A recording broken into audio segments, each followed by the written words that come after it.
Este vídeo pertenece al proyecto de innovación docente de la UNED, El pasado desde una nueva dimensión 2, didáctica y aprendizaje de la prehistoria mediante réplicas en 3D de materiales arqueológicos, que se desarrolla en el Departamento de Prehistoria y Arqueología de la UNED en el marco de la asignatura Prehistoria 1, las primeras etapas de la humanidad, y del grupo de innovación docente GINDIS. Este vídeo está dedicado a la presentación de un bifaz denominado antiguamente coupe de poing o hacha de mano, que es uno de los útiles más característicos de la chelense. Este tecnocomplejo del Paleolítico inferior clásico se extiende por toda Eurasia y se asocia con las diferentes variantes de Homo erectus, Homo ergaster en África, Homo erectus en Asia y Homo heidelbergensis en Europa. En África el achelense abarca desde 1,8 millones de años hasta hace 130.000 años. En Asia se desarrolla entre 900.000 años y 150.000 y en Europa entre 600.000 y 128.000 años. El bifaz es un útil de morfología más o menos alargada, realizado sobre nódulo o sobre lasca grande y espesa de sílex, cuarciza, etc. Se caracterizan, como su nombre indica, por una talla bifacial del soporte que afecta a la totalidad del mismo, mediante extracciones centrípetas a lo largo de todo su contorno. Estas extracciones, realizadas mediante retoques simples y profundos, crean un filo cortante y más o menos sinuoso, dependiendo de la importancia del retoque. Los bordes pueden ser rectilíneos, cóncavos o convexos, y el extremo distal apuntado o redondeado. En algunas ocasiones el retoque no consigue sobrepasar el eje tipológico, quedando restos de cortes en algunas zonas del centro de la pieza. De igual modo, algunos ejemplares pueden presentar córtex en el extremo proximal, que tradicionalmente se asocia con una zona prensil. Tecnológicamente el bifaz sería el resultado de la evolución del concepto de chopping tool. Al final del Olduvaiense, estos útiles presentan un importante número de extracciones, cuya amplitud es cada vez mayor, hasta llegar a los protobifaces. La principal diferencia es la adaptación del concepto de simetría axial y lateral, que por primera vez se plasma en los bifaces, además de un esquema de trabajo mucho más complejo y elaborado.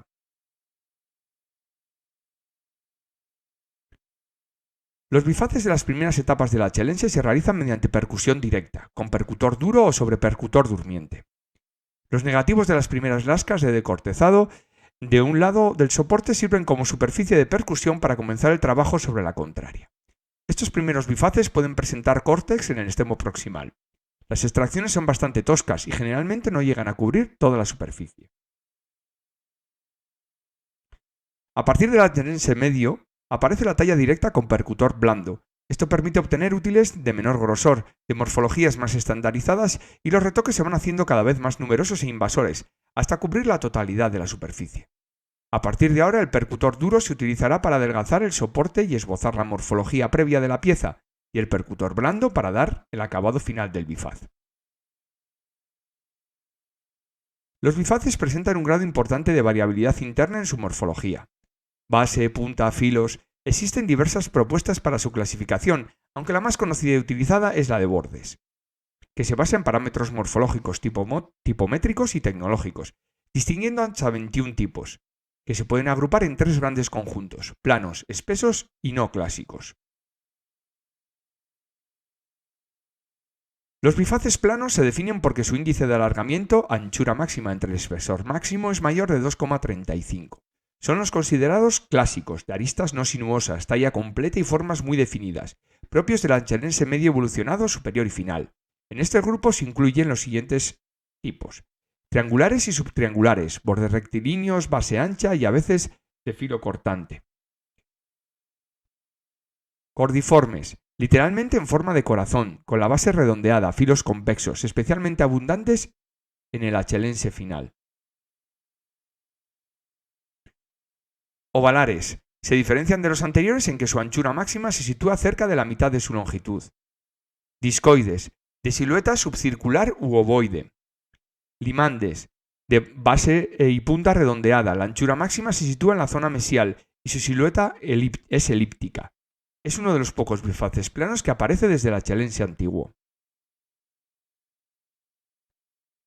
Los bifaces espesos se definen porque su índice de alargamiento es menor de 2,35. Característicos de las primeras fases del achelense, salvo el bifaz micoquiense, que da nombre a la última fase del achelense.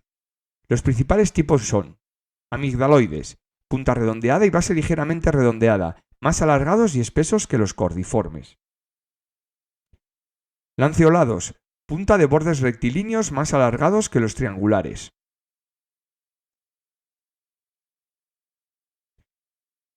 Fricones, bordes sinuosos, base recta y punta ligeramente redondeada. Micoquienses, bordes ligeramente cóncavos, punta triangular muy desarrollada y base globulosa, aunque a veces puede ser plana. Los bifaces no clásicos pueden ser planos o espesos y se caracterizan por presentar formas no estandarizadas. Generalmente se relacionan con las primeras etapas de la chelense. Si bien este instrumento puede considerarse el más característico y definitorio de la chelense, no sabemos con certeza para qué fue empleado. Aunque su primitiva denominación, hacha de mano, sea errónea desde el punto de vista funcional, debido a sus características morfológicas, tuvo que ser un útil muy versátil.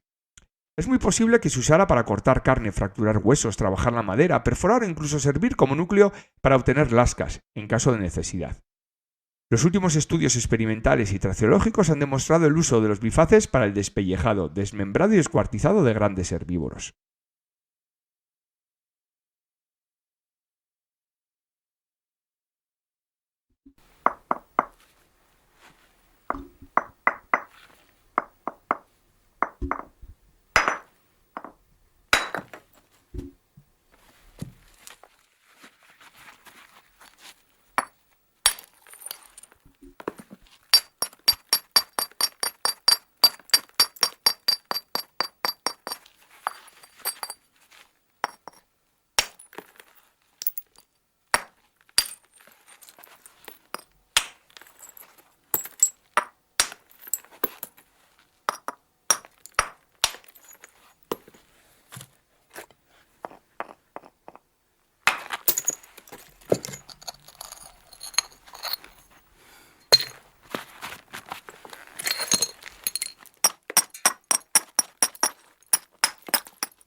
Le biface est un outil qui possède un tranchant robuste sur une large partie de son pourtour.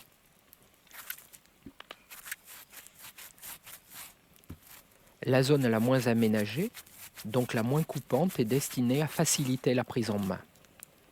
Elle est souvent située à la base, ou plus rarement sur l'un des deux bords latéraux.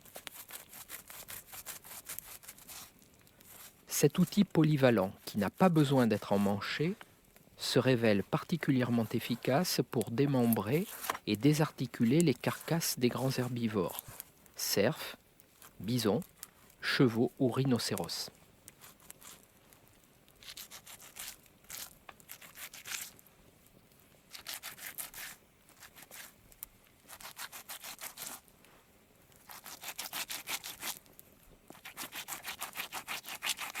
Les bifaces sont des outils complexes, dont les formes régulières et symétriques sont difficiles à obtenir et à entretenir. L'abondance de ces objets, en Afrique, en Asie et en Europe, révèle la maîtrise du travail de la pierre, acquise dès l'âge choléen par les sociétés d'Homo erectus.